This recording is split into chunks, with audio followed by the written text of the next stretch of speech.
let's set the scene for today. I hope I haven't bored you too much on that. Enjoy the Olympics, but more importantly, listen to what John's got to say, because if you want that day back, you can get it, and he'll show you how. Thank you very much.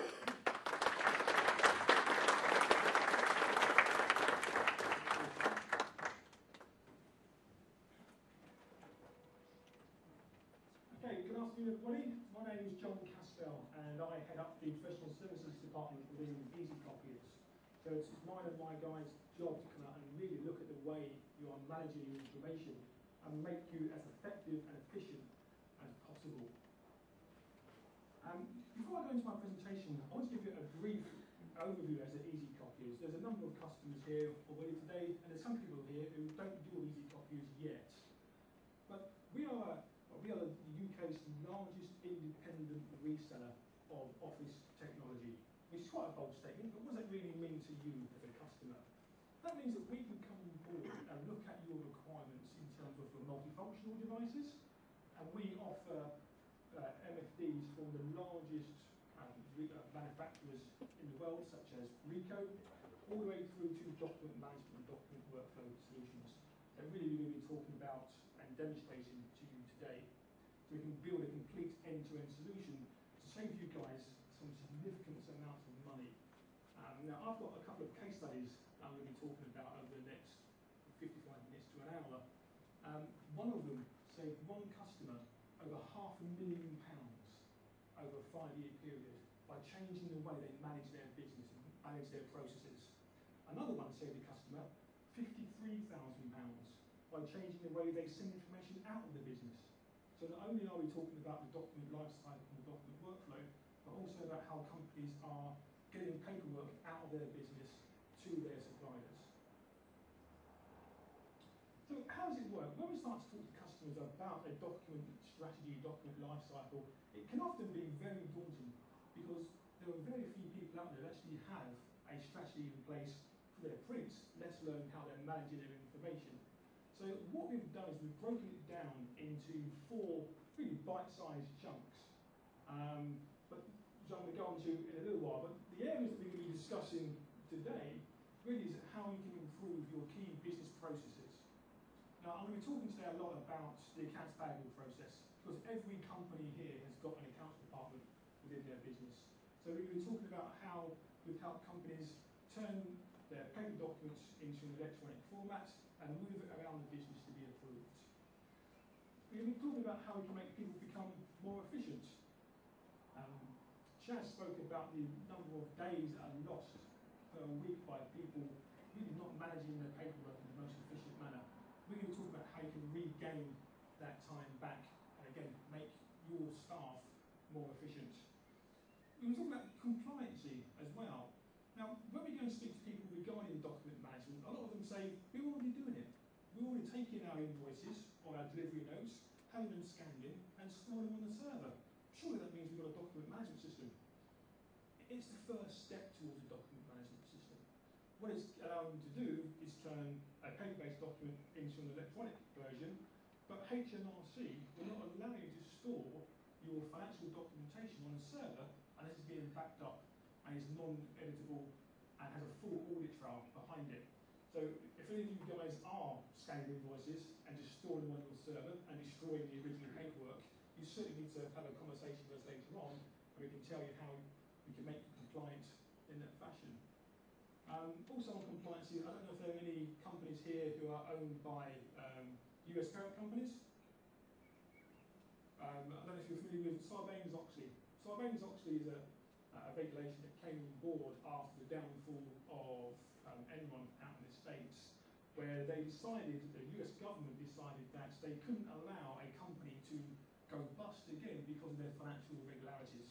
So they put in place Sarbanes-Oxley, which means that every financial bit of paperwork within the business needs to be stored in an auditable and non-editable fashion. As normally happens, when things start in the US, it will come across to the UK. So it won't be long before we have the same regulations on board in the UK as they are in the US. We were talking about information management as well. So once you've got this information, what do you do with it? Where does it go? Who needs to see it? How can we make your business as efficient as possible? And also going to be touching on security as well. Now, I don't know if IT managers in here, but when we speak to them about backing up their servers, everybody does it on a daily basis without fail, because the information on your server is king. But when we speak to people about their filing cabinets and who backs up their filing cabinets, nobody ever does. So if anything happens to the information within the filing cabinets, how will your business go about replicating and reproducing that information? And what time will be lost in that process, and what kind of costs will be involved to do that? We're going to touch on how we can help your company manage that information more effectively. Now, I mentioned earlier on about it can seem quite daunting when we first talk to people about document strategy and document life cycles. So we've broken it down into these 4 easy steps. The first step is the input and the capture. So how do you receive information into the business and what do you do with it? Now, all of you have already got multifunctional devices, either from Easy Copiers or maybe from, at the moment, your incumbent supplier. So you're taking those small steps already into a document lifecycle, document workflow strategy by turning that paperwork into an electronic fashion and then doing something with. But I will show you ways that we can make you a lot more efficient and a lot more effective in doing that. So once we capture the information, what do we do with it? Where does it need to go? Who needs to see it? What information from an invoice, as an example, needs to be extracted or can be extracted and actually do something with that to make that document a lot more valuable to your business? Thirdly, we're looking at the output side of things. So again, utilising your multifunctional device that you may already have in the best and most effective way possible for yourselves. And fourthly, the archive and the storage. How do you store information at the moment? Is it on-site? Is it off-site? How often do you need to go and retrieve information from filing cabinets, for instance, in the accounts department?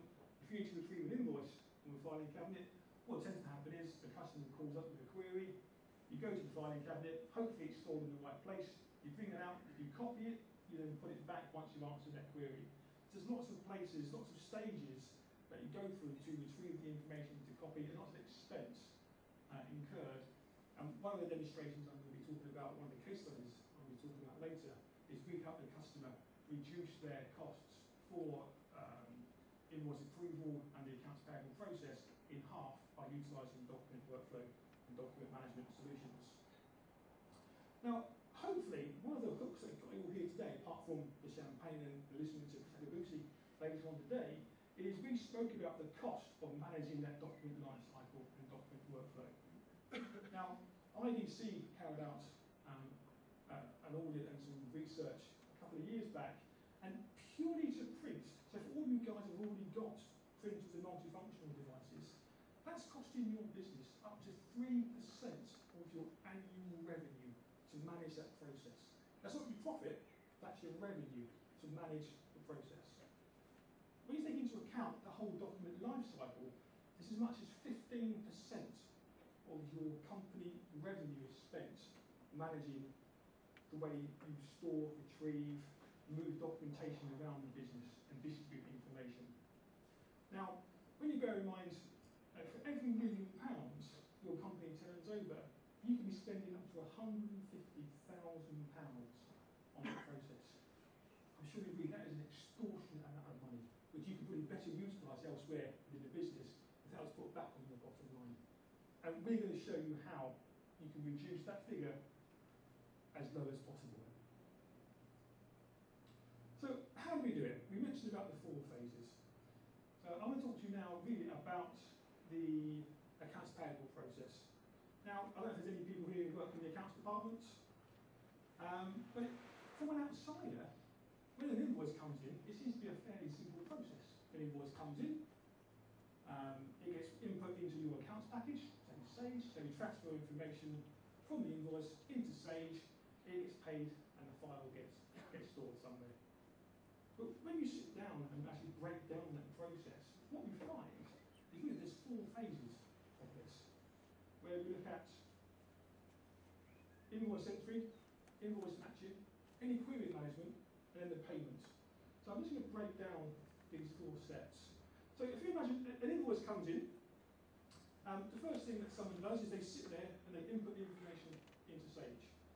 So there's a number of areas there that things could potentially go wrong when you're transferring information from an invoice or from any document onto a system. You may mistype the quantities being received, you